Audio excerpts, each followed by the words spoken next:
Hello and welcome to my channel. My name is Kelly and in this video I will build a ghost town with a life and death pack. I want to thank EA for the game code, but also for the more exciting things that I will talk about in this video, because it's giveaway time. All you have to do is subscribe to my channel and leave a ghost emoji under this video, and that's how you enter the win. Don't forget to come back later to this video to check out if you won. More info about this giveaway you can find in the description. And I have talked about this in my other videos, but I'm watching a series called Once Upon a Time. I've seen this series maybe now already 10 times because I'm so obsessed with it and I can't get enough. It's a series about Disney figures but then live action.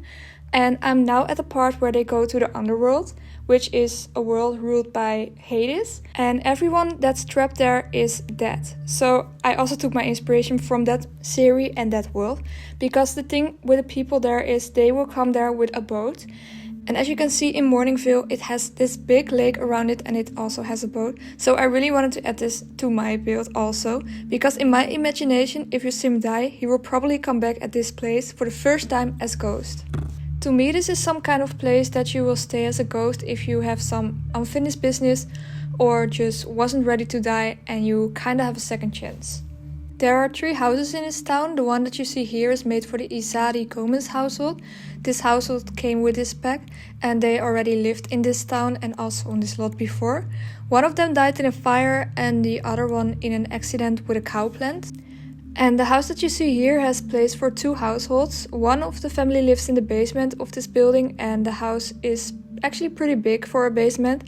And I have to say, this building was heavily inspired by the houses around this neighborhood. I just needed to build something like that. I just really like them. And I found them also in the debug items. So one of the houses that you see here is debug and the other one is playable.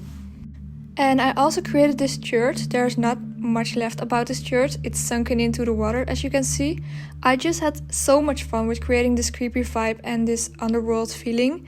I feel like it's the perfect place for a ghost to live, and soon we go into the houses and doing the interior. And even though it all maybe is a bit creepy, it's also very cozy and I think they will feel like home here. We soon go inside the first house and I haven't talked about this family that lives here. Actually, they don't live here, they are ghosting here. I'm not sure what it's called. The family that ghosts here is a young family with 2 kids, and the story about them is, before they arrived in this town, they were having an amazing day. It was the birthday of one of their kids and they were celebrating it with a cake with candles on it. But something terrible happened and it all went wrong. One of the candles burned the whole house down and the whole family died. Well, that's a good story, right? No, it's actually really sad. But the good thing about the story is they all died, so they are still together. And this is how their story went. When they arrived to this town, they were all a little bit scared, but most of all very confused because they were standing in the middle of the ghost town as a ghost. And a strange feeling told them to go into this house, and they recognized some stuff they owned when they were alive. Even though this was not their house, it kind of felt like they were coming home. At first they didn't want to accept that this was their life now, but when they saw the table with the cake, without the burning candles and flames they just escaped from, they realized that this was the best thing that could happen to them. Because now they are together forever and not even death can separate them. And that's the story that I had in mind for this house and the family that lives here. I think this house is perfect to start in this neighborhood as a new ghost. It has 2 bedrooms and 1 bathroom. It's not really big, but I think it's really cute. You can also use one of the bedrooms to make an office or maybe a room with things you Sim owned when they were alive, like some kind of memory room of the Sims life, but that the Sims doesn't need anymore because it's a ghost now. I hope this makes sense.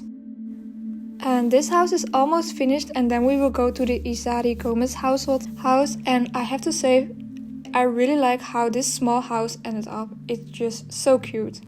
So about the Izari Gomez household, from what I know is that they were roommates and I think they're also really good friends. So with that in mind, I created a really cute house in my opinion, and the interior is so different from the exterior and that made it so much fun to decorate. The bathroom is the last part of this family house, so let's move on to the next. It's this tiny house that I will decorate. For this house I choose for brighter colors and a lot of pink. And I don't know why, but it's just giving me some kind of vibe of 2 best friends having a sleepover. I just don't know why, but I don't know. Maybe because the two beds are so close to each other and it's just a perfect place for two friends to talk and gossip about life and death. So one of the Sims died by a cowplant, so I added a couple of details of a cowplant in this house, and there's also a cowplant on the porch, a dead cowplant. And the other one died in a fire, but now she's working for Grim Reaper. I believe they're both working for him, but I'm not sure about that. First I wanted to try to make 2 bedrooms and a bathroom in this house, but it was just too small, so that's why I decided to just put 2 beds in this room. Actually also the living room and the kitchen, so it's just one big room with everything in it, and only the bedroom is separated, and I made a small office in the attic. I'm not sure if it's called in the attic or just the first floor. I don't know, you will see it soon. First the kitchen. It's really small as you can see, and there's no place for a fridge, so that one is on the porch. So there is a fridge in this house, but just not in the kitchen. And I don't know if that's really a bad thing, because I'm not sure, do the ghosts eat in The Sims? Is it necessary? I don't know if that's necessary, but there's a kitchen and a fridge, so don't worry about it. And if we finish the office, then we will move into the next house, the last one. And this house is a little bit hidden, I feel like. And I feel like this house is kind of a forgotten house. You can't see it at first sight because it's in the basement, but I think it's a really interesting house. It's made for a ghost family again, and this family that lives here, it is a family that lives here for a long time already.